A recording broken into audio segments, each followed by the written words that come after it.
Hi everyone, আসসালামু আলাইকুম। সবাই কেমন আছেন? আশা করি সবাই ভালো আছেন। আমি কাল রাত্রে থেকে ভিডিওটা শুরু করছি। তো আমি এখানে লতি বাছতেছি।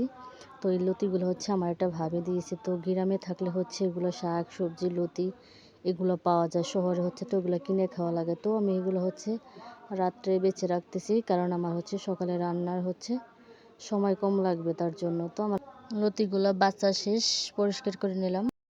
চিংড়ি মাছ বের করে নিছি, লতিগুলোকেও কেটে ধুয়ে ভালো মতোই করে নিয়েছি। তারপর আমাদের গাছে থেকে একটা মালটা ছিঁড়ে এনে এখানে আমরা খাচ্ছি সবাই মিলে।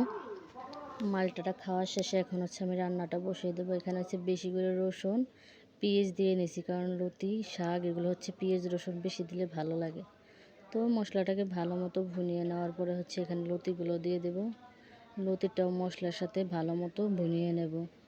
মশলার সাথে বেশ কিছুক্ষণ ভুনিয়ে নেওয়ার পরে এখানে একটু হালকা পানি দিয়ে লতিটাকে সিদ্ধ করে নিলাম, যেন লতিটা একটু সিদ্ধ হয়। তারপরে এই আমার লতি। তো লতিটা কেমন হয়েছে অবশ্যই বলবেন। তারপর আমি শাকগুলোও তুলে আনছি। এখানে 2টা আলু দিছি, পেঁয়াজ মরিচ রসুন দিয়ে শাকটাকে বেশ কিছুক্ষণ সিদ্ধ করে নেব, হালকা একটু পানি দিয়ে। সিদ্ধ করার পরে এখানে পানি ছেড়ে দিচ্ছি, একটু বেশি পানিগুলো টানিয়ে এখানে আমি শাকটাকে বাগার দেব।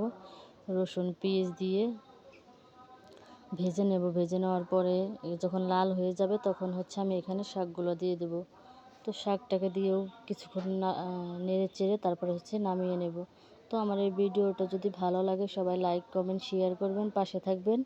আল্লাহ হাফেজ।